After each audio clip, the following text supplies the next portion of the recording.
What's up, everybody? Welcome to another episode of Yala, your thrice weekly podcast where we talk about the hottest news with a touch of what, Terrence? Good old humor. Good old humor, man. Emphasis on old. Emphasis on old. Okay, is the midweek version. Yeah. How's the week been, Terrence? Not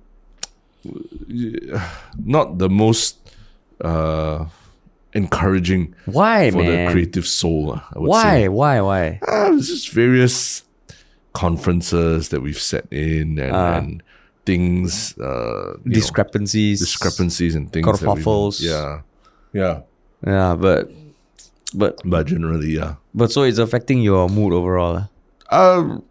In the larger scheme of the creative philosophy of why we pursue what we pursue, right? Things. Yeah. I mean, probably can share more in due course as more things open up and happen. Now you're gonna pique some curiosity amongst our listeners, no? Of course. I think yeah. It's about the media industry and everything in general, right? I think there's a lot of misconceptions about media industry in Singapore and all. So yeah, I think we're on the way to try and address these issues and fix them also. Yeah. But how about you? I mean, week's been okay. I share your same sentiments. Yeah. But speaking of the creative space, also like there's a short film that I shot last December with director Jason Tan, who I really like, who directed Zombie-pura. Yeah. And it's actually going to be premiering at some festival in August. And the reason why I bring it up is because I had an interesting conversation with my wife about it, because there's actually a kiss scene and a sex scene. Ooh, sexy. Yeah. And then? So when I showed it to her a few days ago, and she's like, "Oh, did you tell me it was going to be a sex scene?" I was like, "I told you. I swear I told you. I told you there was a sex scene." But in the end, I think she was just pulling my leg, because I did tell her. Yeah. But then I was just thinking, like, it's such a weird conversation to have, to tell your wife that you are going to kiss another woman as part of work. Correct. And that you're going to dry hump each other. But I mean, so it's not so much about whether you did the scene or not, right? Because that's all acting. It's how you felt during the scene. I think that's more important. Did you share that with her? She asked, and I said, okay, honestly, it is very mechanical. I've done 2 intimate scenes. One was for the HBO show. Yes. And one was for this. And it's so mechanical because you are basically doing this in the presence of other people. Yeah. And the HBO set was relatively big. It was fucking weird. Yes. And even for this, it was weird. But after a while, I can imagine, I mean, like, there's only been so many that I've done, but I can imagine after a while, if you're an actor at the highest level doing this, it really does be mechanical. True. I was just like, my one Shiok Thing a few weeks ago was this risque business about the Japanese AV industry, right? And I just watched this episode where they interviewed the male AV actors, the male porn stars in Japan, and a lot of what they are saying, I mean, what you're saying echoes what they are saying about even for them it's explicit sex, right? Yeah. But it becomes so mechanical at some points that it's like there's not much enjoyment. In but fact, I mean, it's just stressful. I did speak to some actors in the line who had done it before my first intimate scene, and they said, actually, right, if you use what you're feeling, you bring it to the scene, it can help. Then I'm like, what the hell does that mean? I mean, I can understand, but after all, it is work. I think the bigger thing is you have to be upfront. You have to be upfront and say it earlier rather than later. Yeah. So I mean, like I did. But when she was asking me, I could feel like the sweat pores come out a bit. The sweat come out a bit. But it was just a weird. Like if you step back, you look at it, it is a weird circumstance. Cool. I know we haven't got to one Shiok Thing yet, but where can people watch the short? I don't think yet. When maybe on the next podcast I'll announce where they can catch it at a horror film fest. Okay. Yeah, basically it's a short film about this guy who gets off to killing cockroaches, and he meets someone who equally gets turned on by killing cockroaches. I mean, we've interviewed someone who is pretty much that profile, right? Yeah, correct. Okay, wait, I don't know whether... No, not turn on, but he likes cockroaches. So my character in the show is done in black and white. It's a silent film. The director and writer is Jason Tan, who I really respect and admire. And it's like a 5-minute clip. So I'll see. I don't know whether it's been made public yet. Okay. But interesting. So if they're done with Barbie Oppenheimer, Yeah, Mission go watch Impossible. Roach Love. It's called Roach Love. Roach Love, okay. Roach Love. Yeah.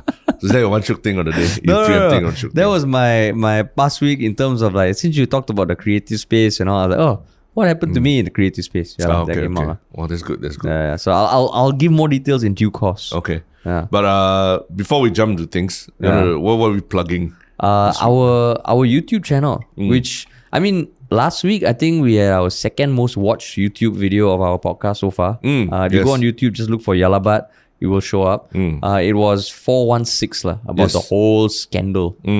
That's right. Yeah. So I mean, it's interesting because like as of like maybe 2 months ago, we started filming more in our office, and now we have more content for TikTok, for Instagram, and yeah, exciting. Yeah. So if you're on YouTube watching this, shout out to you. Welcome. Welcome. It's it's not our first rodeo on YouTube. We've been there. We've been here. We've been there before. We've been here. But now we are. We're starting from the bottom. Starting from the bottom again. Yeah, starting from the bottom. But we just crossed 2,000 subscribers, which I'm like, the good old days of like counting your subscribers on YouTube. And like every time we used to cross 1K, we would send each other screenshots and our team screenshots and all.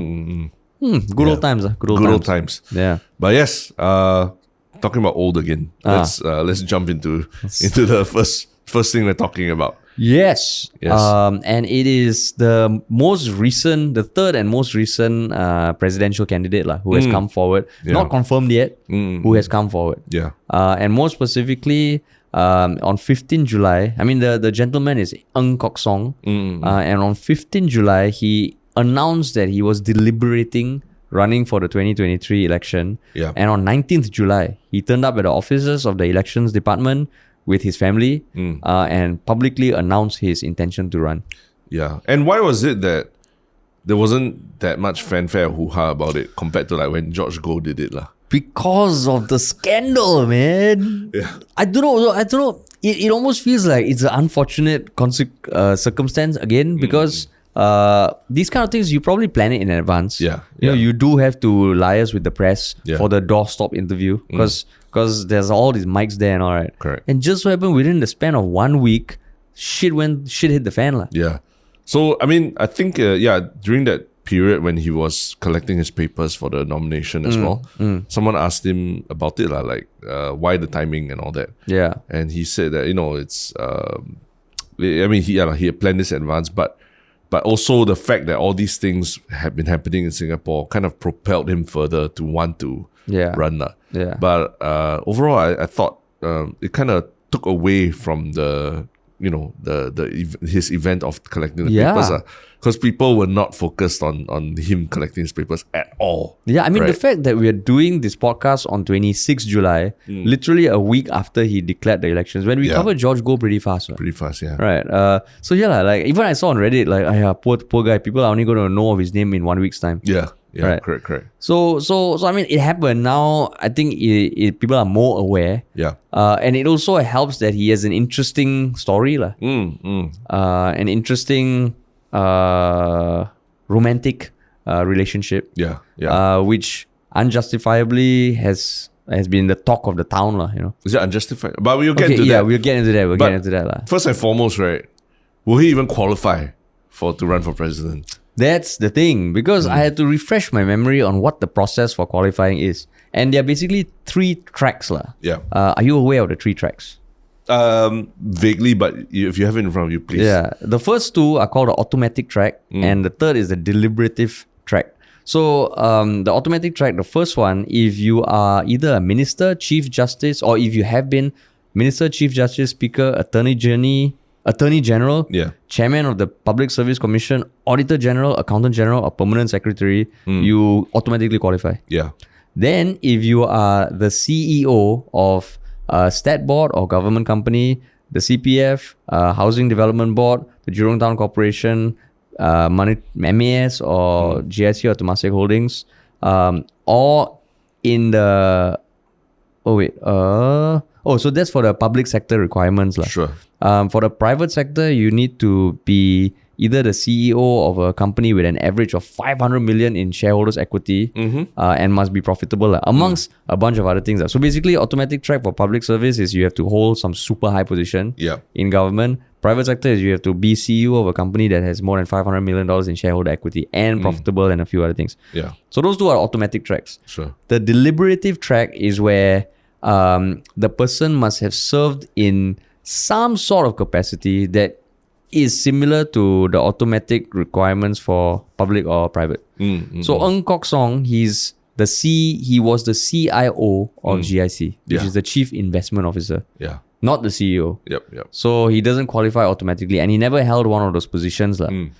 So that's why it's because he was CIO, not CEO. Yeah. So he's going down the deliberative track. Which means that the committee of 6 in the presidential elections committee will have to deliberate. Yeah. Because I think there's been a lot of discussions about whether George Goh, the earlier second candidate, right? Whether he even qualifies, right?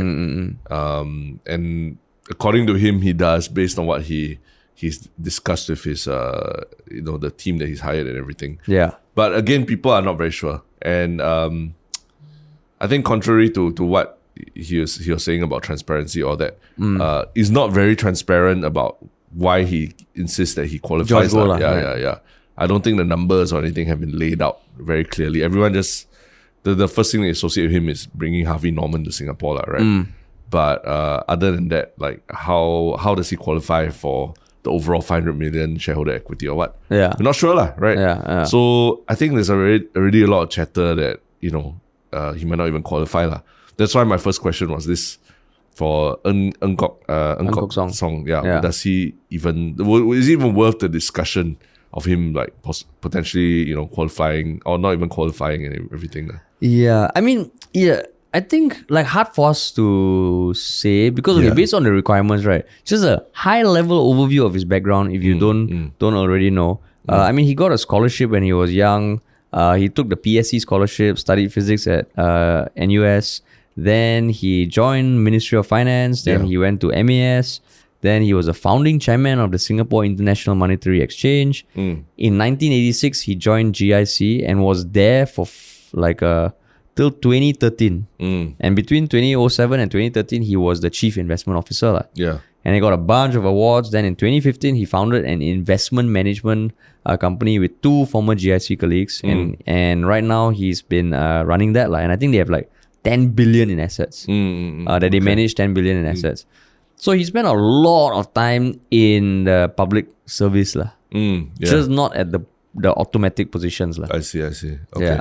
So let's for the sake of today's discussion, let's assume that he qualifies. Right? Correct. Because I think if we keep, it'll be a never-ending question if we keep going into his background, whether he qualifies. But let's assume that he can, right? But even before that, right, one thing that he was saying is that, people don't know me before, I'm always in the background, and now people know. Then I was thinking, what are the safeguards to prevent, let's say you and I, from just declaring we're running? There's nothing, right? I mean, you have to put a down payment. I'm not so sure how much. Yeah. But I was looking at the requirements. Age. There's an age requirement, I think. There's an age requirement. 45 and above, I believe, if I'm not wrong. So basically, in 5 years, we can run. Yeah, and then after being a CEO of... no, but that is... Then I don't think that precludes you from declaring you want to run. Yeah, but they can reject you. Reject your application. No? Yeah. Oh. There's a whole process on nomination. So you can't just have a doorstop interview. You can, yeah.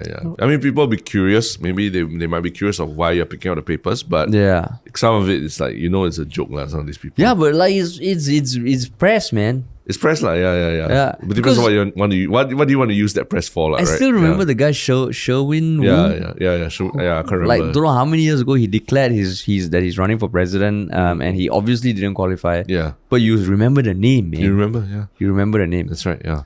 But so I'm guessing there's some safeguards in place. I know in other countries in the US, there's one guy who's always declaring to run for president, and he's just making fun of the whole process. Yeah, which I think, these requirements, that's a whole discussion in itself, right? What do we value in society such that our president needs to be from, either any of these government positions or must have managed a $500 million equity shareholders equity Yeah. firm. If you have done neither of those, means you are. Yeah, you don't qualify to lead people or anything. Yeah. So there's a whole big discussion by itself. But I mean, we'll put that aside for a moment and try to just talk a little bit about him, right, as a candidate and what generally has come up about him. Yeah. But overall, what was your feeling when you first saw, the media talk about him or any clips about him and all? I think actually he got the feels of a senior person lah, and even What's that president. He got the president feels. President feels. Oh, okay. Yeah. Okay, I don't know about president feels. Like, okay, this is just purely superficial lah. Sure. He doesn't strike me as the most statesman like. Okay. But you can tell that he's super smart. Can be quite intimidating and has years of experience lah. Okay. And I think one of the big reasons is because he has his default face is frowning. And I don't know whether there's something that comes with age, but it's really damn powerful. No? So in between smiles, you are frowning. Which makes you a lot more intimidating, I feel. That's what you do, right? I don't frown, what? You frown a lot, what? There's a lot. Your eyes are so big, it's very obvious when you're not happy. But that's not my default. Huh? I don't know. How would you describe my default face? It's not frowning. 60% frowning. Fuck you, lah. Then maybe like 20% smiling. And fuck you, lah, that kind of thing. And then the other 20% is like something you else. go and look at Eun Kok Song. In between his smiles, he has a overturned U. Okay. That's what I meant, like that frown. I don't know whether it's something that comes with age. Oh, I see. It might be the droopiness of the face. Yeah, but it's actually quite a powerful thing. Oh, okay. Because in between questions, he look quite intimidating, then he'll smile. So then I was like, hey, shit, that's quite a powerful tool. Did it look intimidating to you? Like that frown lah. Oh, okay. I don't know, but for me, it didn't strike me as intimidating. So who strikes you as intimidating? I think... in terms of a world leader. I think Lee Hsien Loong when he's not happy. Or he also got default frown. Yeah, he got default frown. It's not a like outright like I'm angry kind of thing, but it's that kind of very disapproving kind of look like, right? Yeah. I think Lee Hsien Loong has that. Actually, I wouldn't even say Shanmugam looks like that. It's not as intimidating. I think Lee Hsien Loong like has a very Lee Kuan Yew lah. Lee Kuan Yew obviously like Lee father Kuan like Yew son, is right? like intimidator of all intimidators. Yeah. But yeah, that's why I probably differ from you. I didn't feel that he's that intimidating or anything. And if anything, I felt like okay lah, a bit more, like he's smart and everything, but does not have that. He didn't have that condescending feel when a smart rich guy talks to you, that kind of thing lah. Smart rich uncle talks to you, right? Which I thought it works in his benefit. And then that's what I thought when I first saw the videos lah. But admittedly, that night when I saw the videos, I'm pretty sure it was past midnight and everything because I was busy watching the Workers' Party. I think the Workers' Party videos and all that before that lah. I think it was the same day. Same day as the press conference and all, right?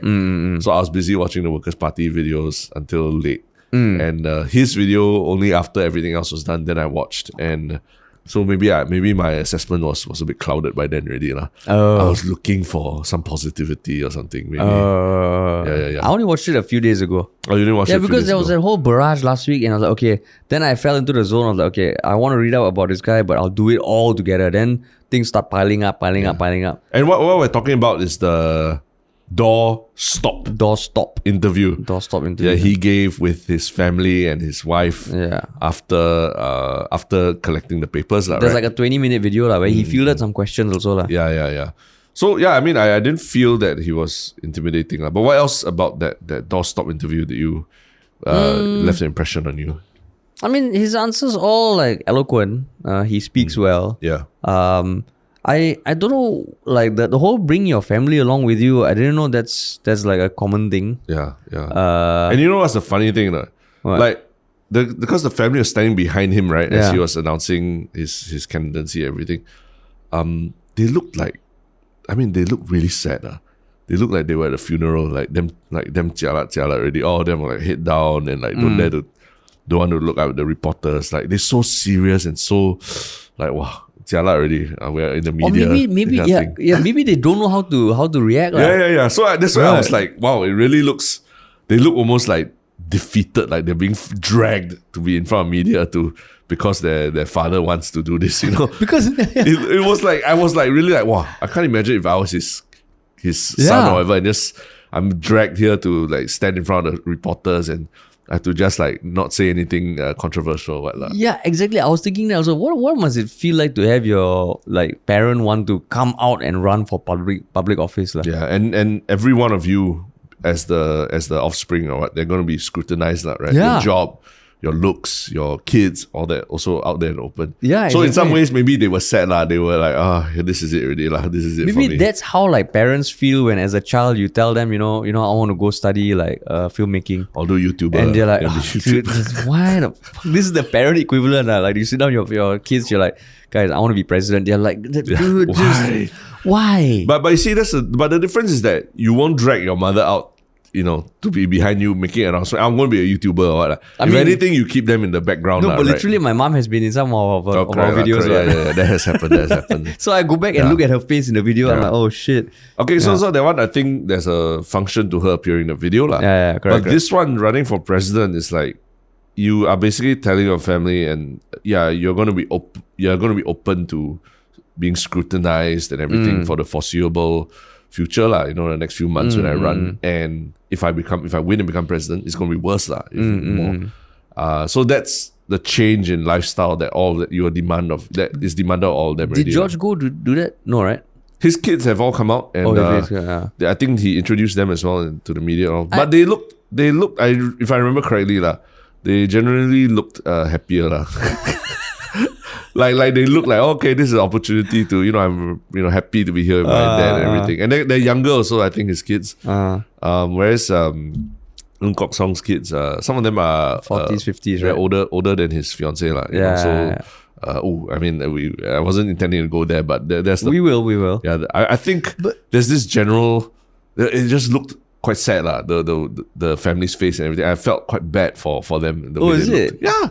I just trying to imagine being in that position where you don't want to be there, but because your dad or whatever wants to run for office, Maybe they had to take leave from office. They're like, hey bro, you going for medical or something? No. You going holiday? No. Then why? My father running president. My dad wants to be president. He want to fight Taman. Then I have to go down and stand behind, and I can't say anything, but I just have to be there. Yeah. And just wave. And then the worst part is that if he doesn't win, then you did all that for, expose yourself, your family for scrutiny for not winning. No, but in some way, it also feels like, okay, like, because he's 75, he's like super successful by conventional standards. And to bring your family out there, I also feel like, okay, this guy is, he's walking the talk, and like, he's letting his family know that if you are going to be with me through this, you're gonna have to deal with this, And I guess it's a show that they are all, or at least it appears to be that they are all on the same page, Yeah, and that's where I think being president has that requirement that you come from what society deems as a conventional nuclear family and the appearance of a harmonious family kind of thing, I think that is important in terms of public perception of the president as someone who brings people together, Do you think so? Isn't so by bringing his family, he's like saying, I'm a good president because I can bring my family together. Yeah, I'm a family guy, basically. I'm a family man across multiple generations. To a certain extent. Which kind of explains also the fixation on his fiancée, right? Sybil Lau. 45-year-old Sybil Lau, that even like just now my little gaffe where I compared her age to his children's ages, right? But it is something that has come out in the open, Yeah, that she is younger than some of his kids, and there is a fixation on that, compared to like George Goh's wife. I don't know anything about her even now and all that. But this guy's wife, her name has come up. It's on people's lips and people are talking about her, right? Yeah. But what about that? What about her stood out to you? I mean, okay, there is an age gap. It's 30-year age gap. Yeah. But beyond that, like I was thinking, how did they meet? Then the story is that Ng Kok Song was married. Yeah. His late wife was diagnosed with stomach cancer in 2003 and died, I believe, in 2005. Yeah. And they only met in 2019. He was widowed for 14 years, right? Yeah, he was widowed for 14 years. They met through a friend. Yeah. And she had already been in the financial world for quite a while. She started off at Goldman Sachs and I think Credit Suisse or in banking. Then she managed her own family's wealth, which she still does now. Yeah. She's on a board of a few companies, and what I read was that they bonded over a mutual interest in investing. Wow. Yeah. Yeah, mutual interest in investing. They met once and he fell in love, and That means she was in her 40s, basically. yeah, when she 40s. met. Yeah. Correct. Pre-COVID. Pre-COVID. Okay. Pre-COVID. Yeah. And then they are planning to get married next year. Yeah. So, but then why I mean, okay, there's obviously the age gap is one big reason. But that context really sets up nicely because a 40-something-year-old person, what they choose or who they choose to spend their life with, especially someone who is already has her own money and her fortune and all that kind of thing. I think it's less of a concern, right? As opposed to say when Trump and Melania Trump, for example, the age gap between them and where they were in life when they met and things like that, a bit different, So I think that's where so I see some comparisons online, but I think it's not fair to say to fixate on the 30-year age gap, but not talk about the fact that they met when she was already in her 40s and he was widowed and everything already, right? It wasn't a case like Trump where he divorced his wife and then after that he started a new affair with anybody or something like that. Yeah, because there are unfortunately people saying she's a gold digger and all that. But I think if you look at her family, like her grandfather is quite like some real estate tycoon. Yeah. Own money. Yeah. And I mean, she's on the board of Ray Dalio's family office in Singapore, which I didn't even know existed. Yeah. Ray Dalio is like this super billionaire from America, runs one of the biggest hedge funds in the world, and he set up a family office, and she's on the board of that. Yeah. And she's been in that circle for quite a while. On some article, I saw her taking a picture with Heng Swee Keat also. Okay. Because she's on the board of some health tech company. Yep. So I mean, okay, people say gold digger, but she's got enough gold to herself already. Yeah, that's why. Nothing to dig. She's a gold maintainer. Gold maintainer or gold grower. Gold grower. So, but it is interesting because of like what you said, right? The image that he's a family man. In some way, a marriage with a 30-year age gap is not the conventional Singapore textbook marriage. Yeah, correct. Right. So then that I found like, hey, actually that's interesting. Would it be a good thing if he becomes president? Because we have all this fixation on what the ideal Singapore marriage looks like. Yeah. Preached by people who themselves don't even follow it. Yes. Right. Yes. So then is this going to be like, hey, there are different kinds of marriages in Singapore, and this is a marriage out of love. Yeah. And people I think some people have pointed out that could be a positive lah. Yeah. In the sense that imagine that is the picture of the president and the first lady, so to speak. Yeah. That will be hanging in schools around Singapore. Yeah. And people will be like, wow. Primary school kids will be like, what's the old man and then there's such a daughter, is it? Younger woman. But that is, I think the reality is that, families are not all cookie cutter, one type, like met in the 20s or high school sweetheart or whatever and got married and had kids all. And there are situations like this where people meet later in life.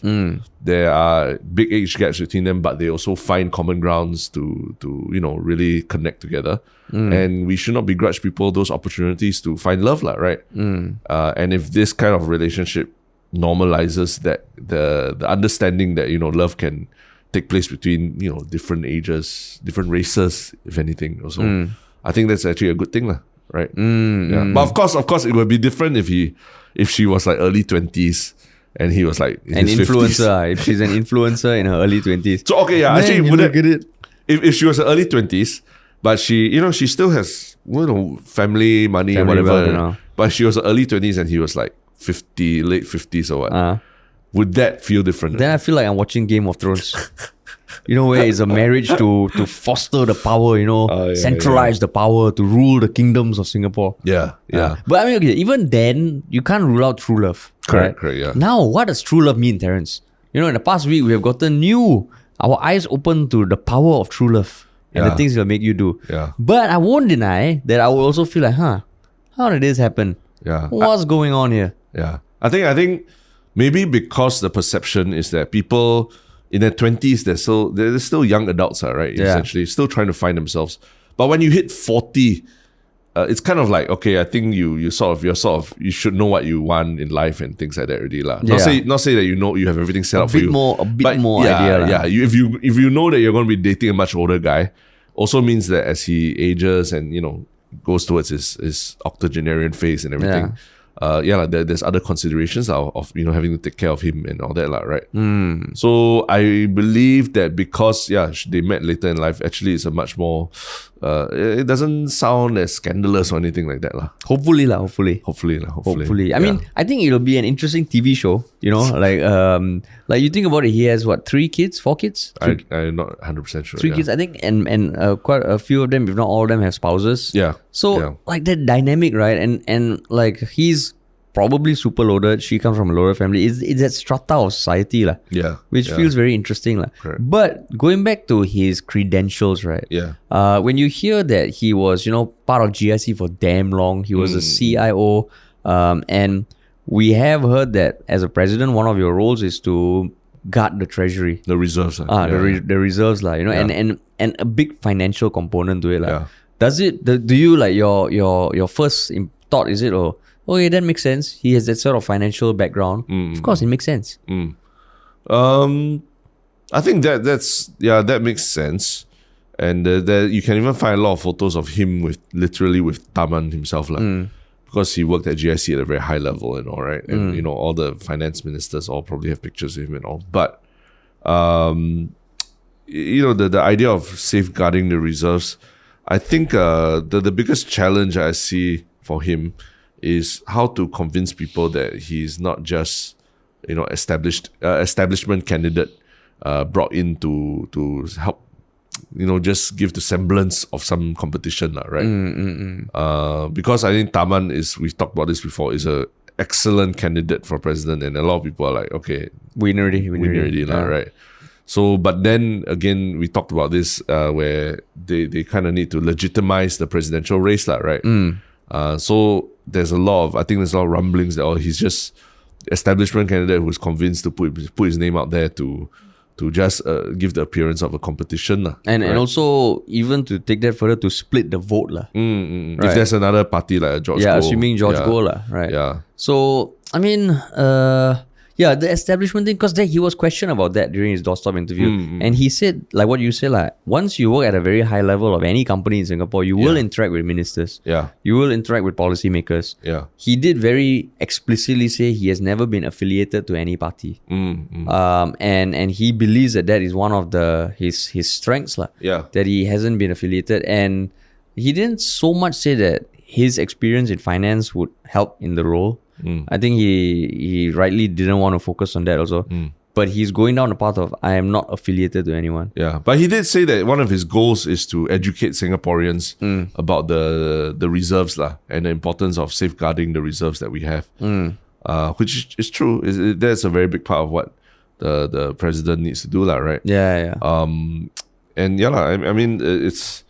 I guess that the financial experience does help with understanding numbers. Like you probably can't just like befuddle him with throwing numbers at him, because that's probably part of what he's very, very good at, right? But yeah, and so the other thing that also I think people are talking about, like his fiancée, right? She's also she also in that same doorstop interview, she actually also had to give a statement, right? Why do you think there's this need for her to give a statement? Because she's not running for president and all, right? Why do you think people were asking her, or that she even stepped forward to give a statement like that? I have no idea, yeah. But if I had to harbor a guess, I think it would be to kind of like, how you say, so stem the, sort of like stop the flood before it happens. I mean, in some way, because otherwise, like the perception that, she's just a trophy wife, But if you hear her talk, you humanize her, you give her a voice, then she's not just this like Melania Trump, I don't think I've ever heard her voice. Yeah. And then it really feels like, is she just a prop? Is there any true love there? But yeah, to kind of, before you say anything, let me speak in Chinese also. She spoke in Mandarin, Yeah, right? English and Mandarin. And yeah, like I'm a real person lah. I'm a real person. I speak well, educated. Yeah, because even in the interviews with Straits Times and all, there are a number where it's him and her. Yeah. Which George Go didn't do. Yeah. And I mean, I don't even know who Halima's husband is. Yeah. Right, Mr. Halima. I'm not sure, but yeah, I think that's one interesting aspect of it lah. That it seems like they not only just are trying to preempt any criticism, but they are most actively pushing the fact that she's smart, educated, and using it to their advantage lah. And that she has money, and that she already is. I don't know how much self-made it is, but she's made already lah. She's made. So it's an interesting strategy lah, I would say. But one thing that Ng Kok Song said already, that's already being discredited. No? What? He said he is like Teh Kosong. Oh. Why? And which I thought, okay, that makes sense like Teh Kosong. But apparently there's no such thing as Teh Kosong. Oh. There can only be Teh O Kosong. Because Teh Kosong is with milk and sugar. You say Teh Kosong. Is it Teh O already? Yeah, so it has to be Teh O. Like Teh implies milk and sugar. Yeah. That's like saying but then what is just Teh without anything lah? But Teh is with milk. Okay. So we're going into the deep dive into that. Which I only found out online, and if you Google, it is a thing. Okay, I was like, because he used that in comparison when he said George Go referred to himself as the Mao Shang one of candidates lah. Yeah. Right, and he said he's more like Teh Kosong. And what's the analogy? Why Teh Kosong? I mean, I think it plays on his the name Kok Song. Rags to riches thing, is it? Let me see. I will find it, but okay. Yeah, okay. the Teh Kosong analogy he did bring up. Yeah. And at first I was like, hey, actually I like Teh Kosong. Yeah. Then people pointed out on Reddit, of course, that there's no such thing as Teh Kosong. Oh, right? Reddit. Good Get old your Reddit. facts right. There's no such thing as Teh Kosong. 1 week Reddit is fucking pulling up fucking populist hot mics. And then next week they're telling you Teh Kosong does not exist. Yeah. That's why I love Reddit. And I mean, I still get confused even explaining Teh Kosong. Yeah. Because okay, so Teh is tea with milk and sugar. If you just want tea with no milk and sugar, it's Teh O. Yeah. Okay, but you were not 100% sure lah, right? When you first heard this. Neither am I. But does that mean we are high and elite and out of touch with society, or the reverse or anything? I'm Doesn't just right? saying, if you I would prefer to be characterized as Teh Kosong, Kok Song Kosong. Teh Kosong is tea without sugar, a healthier, better option than Mao Shang Wang. Mao Shang Wang. Okay, wow. So he laid the smack down. Yeah. But he still get his facts wrong. But is this Teh Kosong gaff? Is it at the level of a Mee Siam Mai Ham kind of gaff lah? Because that one, Mee Siam Mai Ham, why is it a gaff? it was a gaff lah. Why? Okay, you forgot already. I know Mee Siam Mai Ham, but why is it a gaff? Why is it wrong? Because you don't serve ham with Mee Siam. Oh, Yeah. similar lah. No, but it's like I mean, there's no ham in Mee Siam, so it's completely changing, or at least like getting the whole recipe wrong. It's laksa mai ham lah, Oh. So it's like you are trying to appear folksy, but then you completely use it wrongly. Whereas this one is like, okay lah, you and I also, we drink teh, yin yang, whatever. But if you ask me about this teh or something, I also, okay, I didn't know. But in case there are younger listeners, who listen to us for GP or A-levels who have no idea what the fuck is the Mee Siam Mai Ham thing, Terence, can you give a TLDR version? I think there was a speech once where Lee Hsien Loong, I think it was a National Day rally or something, where he gave an analogy using food, and he was saying something about, and it needs to be Mee Siam Mai Ham. And the next day, which means no ham lah. No cockles. Cockles, yeah. Mee Siam without cockles. But the thing is, there's no cockles in Mee Siam. If you say laksa Mai Ham, that makes sense because laksa comes with cockles, right? So the whole, the internet back in those days, the internet exploded, and Mr. Brown and all were making all funny comments about this because it was kind of a signal of how out of touch the elites are with society, that they don't know that there's no ham in Mee Siam lah. They talk about it, they use it as an analogy, they use it as speeches, but when it comes to ground, this guy obviously has not ordered a Mee Siam himself and got scolded by auntie. What ham? So where then got ham? maybe Kok Song also never order Teh Kosong, that's why he never gets scolded. Yeah, or someone orders for him lah. Right? Someone orders for him. So there is But I still feel Teh Kosong is not as Not as bad. bad as Mee Siam Mai Ham lah. Yeah. Teh Kosong, I could conceivably make that mistake. Like, because, No, that's why when I read it, I was like, hey, actually, Teh Kosong sounds good. Sounds good. Yeah. But yeah, Teh Kosong to me is like tea with milk without sugar. So even now, I'm explaining, I don't understand why can there not be Teh Kosong? Yeah, why can't it be? Yeah. Maybe it's just semantics lah. But Then there's a few other things that came out from his rapid fire interviews. Like you can tell like he really cares about Singapore, because when one question asked was, what is your favorite travel destination, right? He said Singapore in December. Oh, okay. That's his favorite destination. Yeah. Yeah lah. Okay, you can also say it's very lazy lah. Don't want to see the world. You're like that guy in America that doesn't have a passport lah. Right? Yeah lah, that's why. Then I was like, wow, is that really truth? And when he was asked what if he had a superpower, what would his superpower be? To levitate. Not to fly, no. Yeah. Just to levitate. Yeah. So he just floats and then he comes back down. But, I mean, there's that whole thing about him. He was in that video with Lee Kuan Yew, right? Yeah.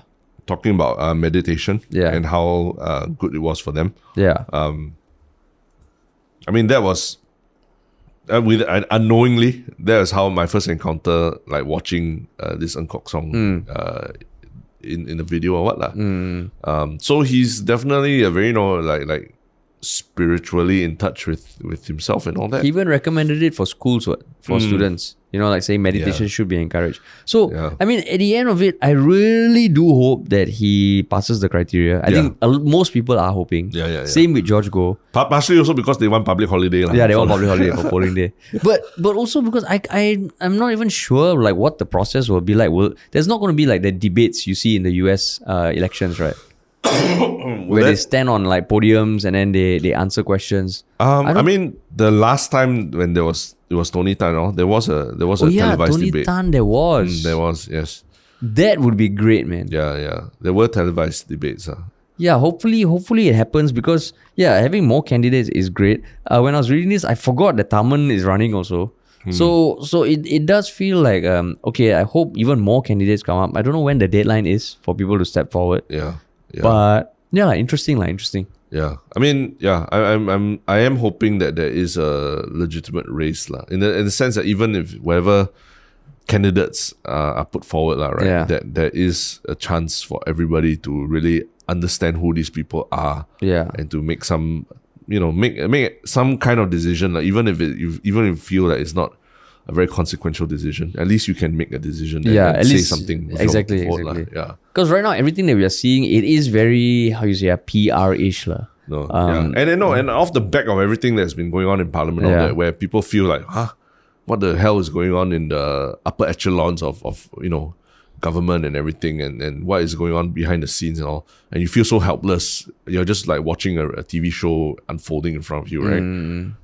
I think putting some so-called power back in the hands of people at least helps to the feeling a bit lah. That is true. Cool, man. But yeah. Presidential. Speaking of changing from I was going to say the old to the new, right? But that's not really relevant in terms of Terrence situation. Terrence, the lull of the creative space is bringing you down, man. It's brought me down. But let's just jump into it lah. Someone else also is seeking to make big change in his long-standing organization and everything. And who is this person? It is none other than dear Elon Musk, who, as of I think Monday this week, changed the Twitter logo from a bluebird to an X. That's right. And he was toying with it. He hinted with it a few weeks, if not a month ago, when Twitter, the company, was changed to X Corp. There has been talk that he has a desire to build like a WeChat equivalent in the US. But the logo really just changed to X. Yeah. And it's not just logo. I mean, it's a rebranding right, of Twitter entirely. Yeah, it's a rebranding. And but the speed at which it changed, because I think it was maybe a couple of days before that. Over the weekend, right? Yeah, over the weekend. Elon Musk tweeted saying that, okay, we're going to change the logo. If someone can just send me a logo in like 20 hours, the best one, I will change it. And I think it happened. And the first version of the X was actually something from a font. It was the X alphabet from a particular font. Yeah. And someone made an animation about it. Then Elon replied saying that, oh, okay, we're going to change the logo. Then they made it thicker. Yeah. And then he tweeted, I don't like the thick one. I'm going to revert back. Yeah.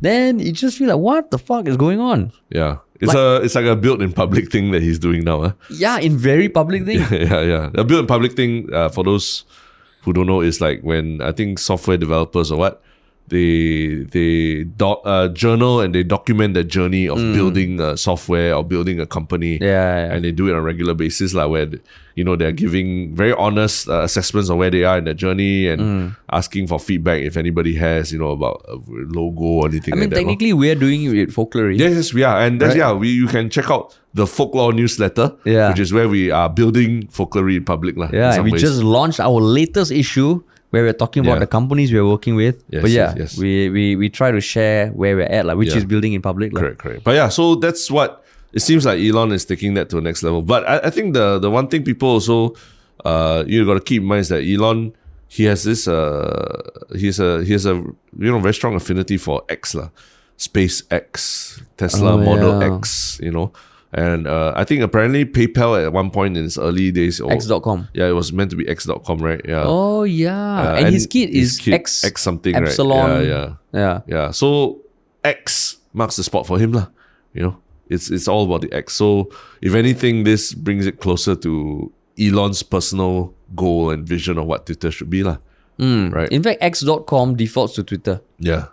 And at first I thought it was kind of like a prank or something, and but yeah, when you go there, the X is there, and one thing that's funny is that the thing about Twitter, why it was so powerful is that a lot of things about it became like Kleenex, like Xerox, these brands that ultimately became verbs. Yeah. So now when you go on X, right, do you still tweet?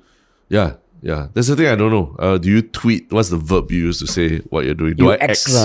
Hey, go and X that. Yeah. And the funny thing is like one of your favorite websites is gonna probably gonna get which is my favorite website? Like xvideos.com, that kind of thing. Fuck you lah, okay? Nonsense. But yeah, apparently my favorite websites are like he's running through. He's trying not to make a gaffe and say something. LinkedIn, Reddit, X.com. Right, yeah. So there is it's not just the overhaul in branding, but there's a lot of other brands or businesses that also revolve around the letter X. Apparently, Microsoft has some kind of patent or copyright about the use of X as well in software. Yeah. I don't know whether there's been any talk of them pursuing legal action or what, but someone did dig up something lah. So it's still like very early days, but it seems like there could be a lot of pitfalls of changing everything to X lah. But do you think so I've always been an Elon Musk fan. Stan, I don't know whether it's Stan or not lah. But would you say your own perception of Elon Musk is like dwindling or like thinking he's just lost the plot already? I mean, people have pointed out that Facebook changed to Meta, right? Google changed to Alphabet. At least the parent company changed at one point. And this one, it's not like Twitter was when Elon bought over Twitter that it was like the direction of the company wasn't going like it wasn't all a bit of roses, right? In fact, if anything, he said a lot of times that he's trying to fight to keep the company alive and keep it from bankruptcy and all that. So yeah, you can criticize him that maybe marketing wise or the way it was announced and all that just seemed very too abrupt and too not thought out. But at the same time, he's trying to rescue a sinking ship, right? That's what some people are saying. And can you blame him for trying something that generates buzz and gets more people excited to try it? If anything, people said maybe he should have was waited for. Remember when Threads was announced by Facebook and I think 100 million people ported over to Threads in the first weekend or something like that, right? They said maybe you should have just waited a little bit for that buzz around Threads to die down first before you make this change. Because this change definitely will piss some people off and encourage them to leave your platform. and they will just go to Threads and tell their followers, follow me on Threads, not on X, right? So maybe it's just a timing issue, but I don't see how you can really fault him for trying something different. But I mean, you've also heard a lot of people saying that people are leaving Twitter like never before. Yeah. But then isn't it kind of like, he did say ad revenues are half of what they used to be. Yeah. They are losing followers as a new competitor in the market. Yeah. I mean, I can understand why people say he's being rash. Like he's totally, like he's almost building a new app. Yeah. Yeah. Correct. Right. Yeah. But on that note, I actually, like, do I think he's losing the plot? I don't know. Like, I'm sure in the early days of Tesla and SpaceX, where there was so many failures, people would have said, after PayPal, this guy's losing the plot. Yeah. I still think he's eccentric as fuck, but in some way, I actually do find it a bit refreshing that compared to the other big tech companies where they almost feel like gods. Yeah. Like, they are so powerful and they are faceless. This one, okay, is Elon Musk. You can be a fan, you can be a hater. But the fact that they just changed their logo like that, it's like what a startup would do. Yeah. It's like if we wanted to change the logo of Folklory or Yalabat, we just change it. we just change it because, I mean, we have a following, but it's not like he has 149 million followers. They're like 200 or 400 million followers, users of TikTok. To just, Twitter, to just change it makes you feel like, hey, that's kind of fresh. Yeah. And in some ways, you are almost symbolically also trying to, distance yourself from the problems that Twitter has faced, right? About censorship and the appearance of like extremist media on the platform and things like that. Maybe rather than have to fix the old problems, there's an assessment internally that Elon has made that it's better to just start from scratch, and still use the engineering base, the software code or whatever. It's all there, but the rebranding really helps you to just reposition yourself as what kind of app you want to be for the future. Yeah, but that's the thing that I feel like, oh shit, because I don't like super apps, man. I fucking hate super apps. If X is going to become a super app, then that is sad lah. Yeah. Because Twitter for the longest time, I don't post much on Twitter, but I actually consume quite a bit on Twitter. It always had this feel of like, okay, this is what we've been doing for a long time. Yeah. We're just going to keep doing this. Sure, we add video, we increase the characters, but the interface generally the same. Yeah, yeah. And I like that a lot. Even YouTube underwent don't know how many changes. Facebook, Instagram, TikTok, and Twitter felt like, okay, there's still something raw about it. If it's going to become a super app, right, that is damn sad lah. But maybe that's where we are the dinosaurs of the internet. We are the dinosaurs right? Maybe. Where certain things we got comfortable with and that's what we understood it to be. But I mean, you go to a place like China, right? And WeChat is everything, right? It's payments, it's communication, you can use it to buy, I don't know, your house or your car, whatever, so right? We don't have that, and we're quite resistant to it. I mean, the closest equivalent we have here is probably like Grab, right? What Grab is right now. But yeah, maybe that is just the future where like every one app will have everything from videos to payments to all. And I mean, in some way, like I think what makes me even feel more like a dinosaur is I use a regular watch, that just has like one function to tell me the time. Yeah. In some way, that's like Twitter lah. Yeah. I don't think I'll ever get a smartwatch. Yeah. Why? I just it's feel like just to be contrarian or what? I don't think so. Maybe really deep down there's a bit of that. I won't deny. Yeah. But it just feels like, okay, unlike the smartphone, and I've asked people about this, was the change from stupid watch to smartwatch as big a change as stupid phone to smartphone? And the general consensus, I don't know about you, but it wasn't that big a change. And like, I don't want to have to charge my watch every night. If I wear my watch, I want to be disconnected. Like when I go for a run or something, I bring my phone, I put it in my back pocket. My watch vibrates and all this shit. Yeah. Yeah. So I'm okay. I'm going to hold out as long as I can. Okay. Now, I mean, my thought is there is change. Yeah. But it's not as big, obviously, as the jump from dumb phone to smartphone. Yeah. But there is a very visible change because it's you're basically retraining your muscle memory to understand your relationship with your watch differently. Like my watch now is a way for me to actually, I mean, contrary to what you might think, it actually is a way for me to disconnect from my phone. Like I spend way too much time, every one of us spend way too much time just peering at our phones in front of our wives, my kid and everything. I just spend way too much time looking at my phone. But with my watch, I can actually put my phone away and like, okay, if there's an important call or something, then I'll get it. But my watch doesn't allow me to like, surf like that Facebook and all that shit and get distracted. So I actually can remain a moment without having to worry about missing an important phone call from family or anything like that. But I'm still in the moment, but at least not fully, not entirely like sunk into like the, Instagram wormhole or anything like that. lah. So actually, contrary to what you're saying, it actually it does make me feel more connected to the real world. lah. Is it? But they must charge every day lah. Of course lah. Yeah, like everything. But it's the closest I felt that technology makes us more like a cyborg than a human already lah.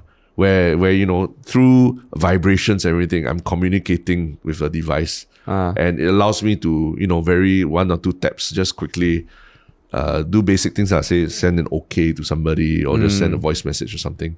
Whereas a phone still is a level of interaction and complexity that a child would never be able to do. Whereas my child can look at my watch and like, just tap here, tap there. But then you don't feel like, do you feel like when you see someone else using an Apple Watch, you're like, fuck, we got the same watch?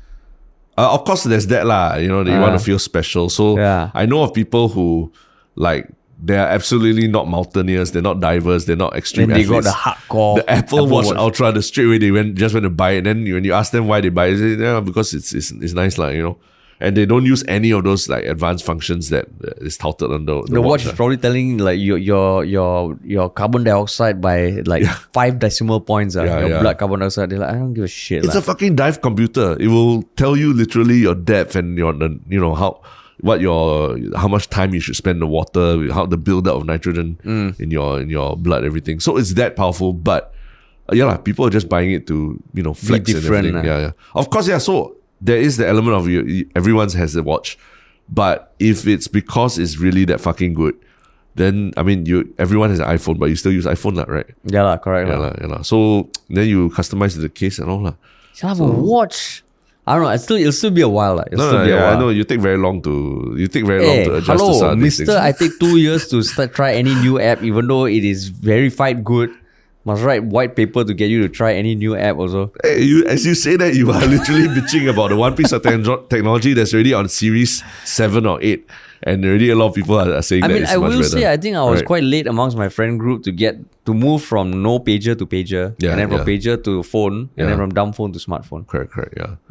So I early adopt certain things. I late adopt other things. You early adopt AI and that kind of thing. Apps lah. Software, stuff in the cloud. You love that stuff in the cloud. Actually, yeah. But hardware, really need new camera, man. Hey, this camera cannot replace with something else, man. This tripod, Terrence. Yeah, I also got this tripod. I got from Cash Converters. Yeah. Tripod, just put camera there only, what? Any microphone, any microphone can, what? Just plug in only. Then later when I have to explain to you, okay, there's this thing, there's differences in the sensor. That's why your video might not be. Then you, fair point. Yeah, your relationship with hardware is a bit different from software. Yeah, right? It is. You're very ready to give yourself to software, give up data, everything. But someone tells you, Apple Watch fucking good, safe, private, everything. Yeah, I'm still not convinced. Still not convinced. Yeah. Because the barrier to entry, like your hesitance for software, it's sometimes you feel like there is just one click. It's one click. It's one click. It's one click. Yeah. But to me, the Apple Watch it wasn't immediate. I think it took till the Series 3 or 4, where I think the functionality of Apple Watch, I was sold on it that this has a place alongside the phone in your tech ecosystem. Yeah. Because back then I was using those fitness bands and all that. Yeah. And after a while I was like, what the hell am I doing? I'm not a fucking endurance athlete trying to track my runs or anything. Interesting. Yeah. Maybe also because of the kinds of hobbies or what you do. Like for me, I was doing a lot of diving last time. So like the dive computer literally is something that saves your life. So to me it's like if something can enhance or help your health and all that, it's worth the inconvenience, When I run and all, I like to just know the time. I don't want to be distracted. Yeah. In fact, the one I don't understand is when I see like Rafael Nadal or some of these tennis players, they're wearing these fucking $40,000 watches when they're playing. Is it? Tennis, yeah. And it's like sponsorship, obviously. But it's how does the watch help you in your when you are trying to play tennis and all that? It doesn't right. So that to me is like, that's where I'm like, what the heck is this? Oh, they wear that watch when they play. Yeah. Nadal, I've seen him wear very expensive watches when he plays and things. And you're like, wow, he's a guy who literally has this ritual of like digging his nose and like adjusting his butt cheeks and everything before he serves the ball. Can you imagine a conversation with someone's like, oh, okay, now you got to wear a watch, while this like really heavy, expensive watch while you're doing all that kind of things. And like, how did he get convinced to fit that into his thing? Yeah. Really? I never noticed that. Yeah. Take a look lah. Maybe I don't know whether he does it all the time, but I've definitely seen it where he's worn it on while playing also lah. I see. Yeah. But why we're talking about this? I have no idea. We're talking about adoption of new technology and all that lah, right? No, the dinosaurs. Dinosaurs, like yes, how dinosaurs. maybe X.com being a super app is the way Twitter needs to go lah. Yeah. But I don't know, I'm gonna miss the name Twitter, sir. Yeah. But now, like, doesn't that also make you feel like a dinosaur that our association with the word X a lot of times Is PayPal? is porno. xxx.com, that kind of thing, right? Oh. But now that's your association. It wasn't my association. I was like, this is one of the 26 alphabets.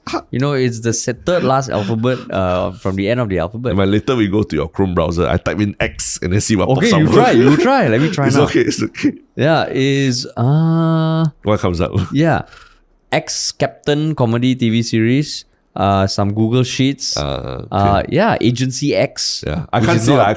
I can't see. No, so for those listening, I can't see anything. anything. No nonsense. But my point is like, like for our generation, maybe the letter X had these connotations. But I realized maybe for young people, OF is a much more like, there's more sexual connotation to OF than X lah, because of OnlyFans and all. So it's like, I don't know. It's interesting lah. Interesting how the naming of brands and tools that we use every day really has an effect on society and how we associate words with different things. Yeah, and that's why, like, I mean, be it you're young or old, your association with X, I am curious how people are reacting to this whole X.com thing, lah.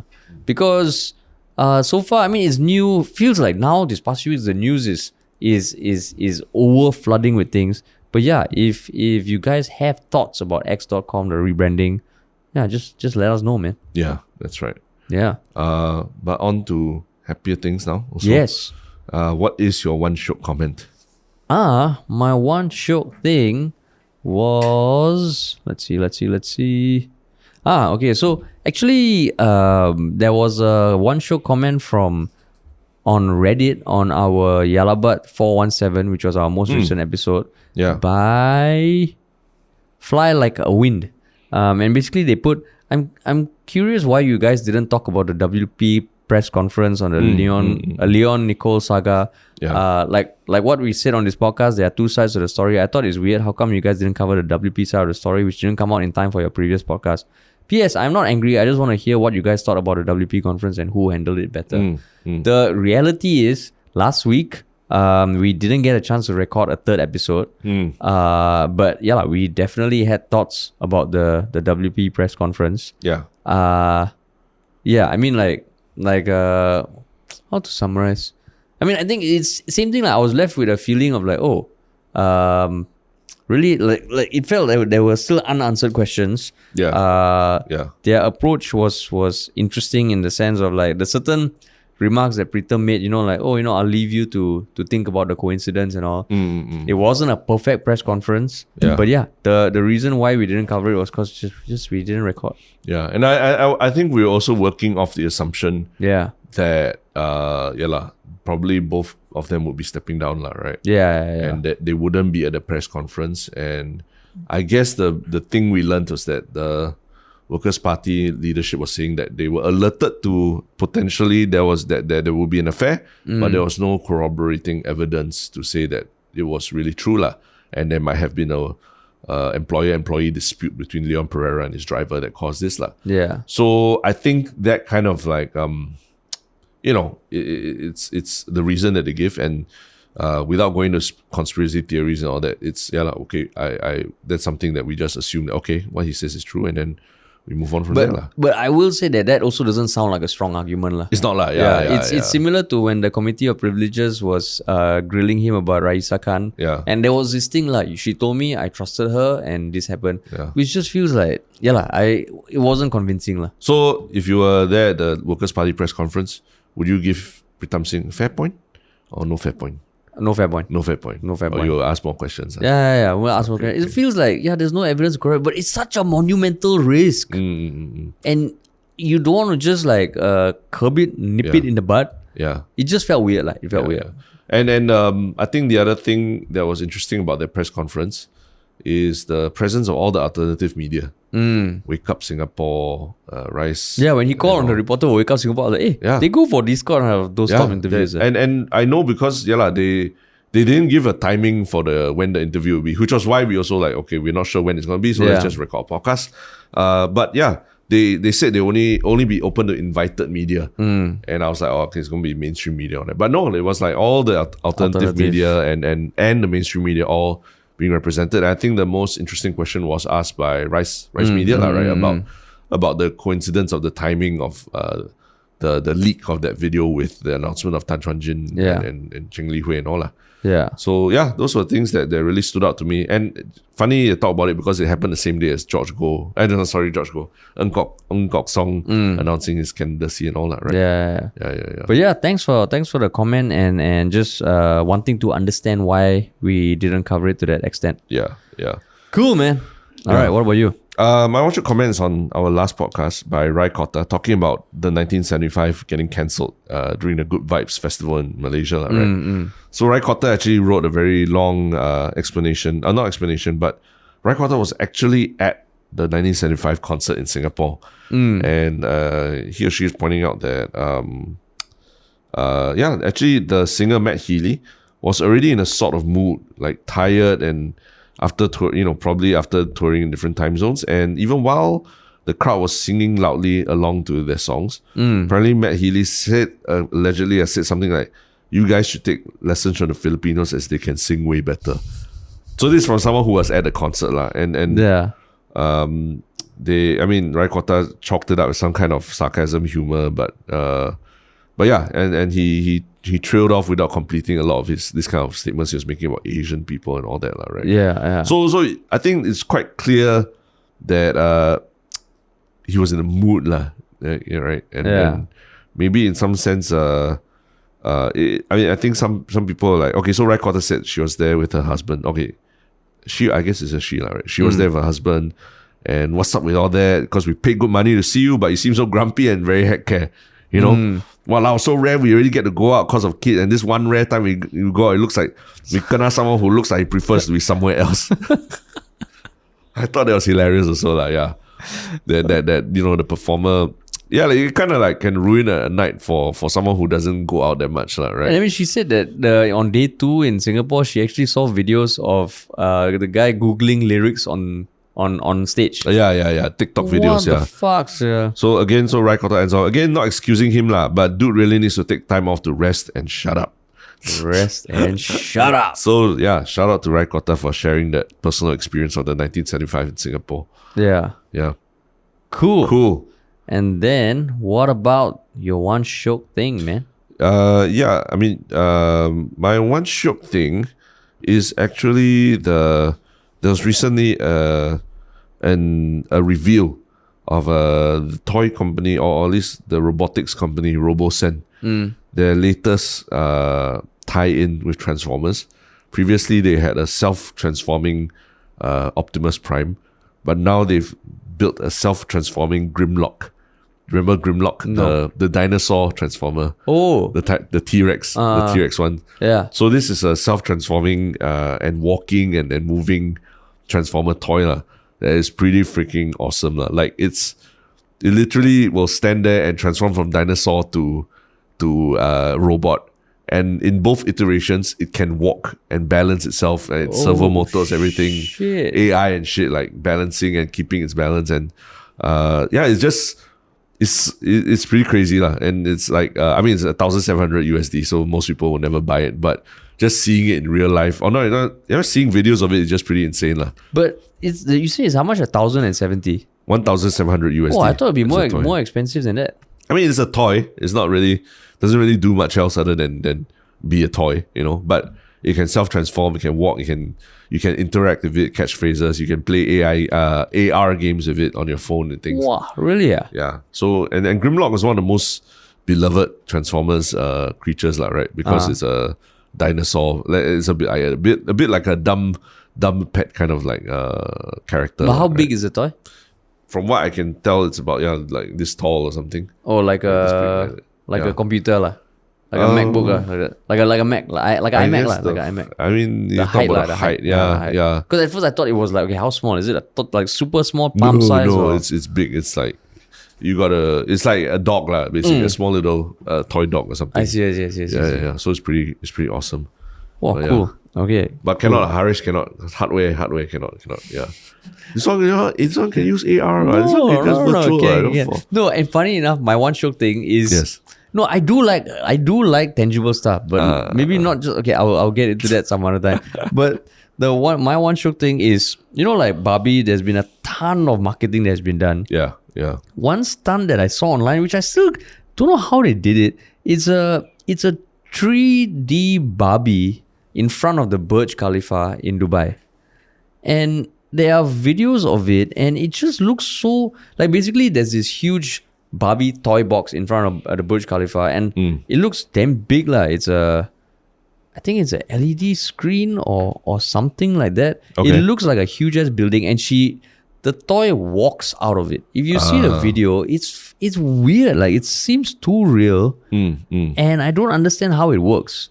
But the video did go viral online, and it's crazy. Like when you see the video, you'll get what they mean. Again, okay. Yeah, so it basically walking off out of the packet like that, and it's 3D. So it's hard to describe in audio only. Yeah. But there's of course a link in the show notes. Yeah. And if you watch it, it does seem so surreal and quite scary because it's literally a giant Barbie on the street. I see. And it's a 3D ad. Wow. I don't understand how it works. Or maybe it was not actually there. Yeah. It's just a video. I don't know. Okay. There's just a lot of chatter online lah. Okay. But cool. Software, yeah. We'll have to check it out. Cool. Yeah. Awesome. Thanks for listening, everybody.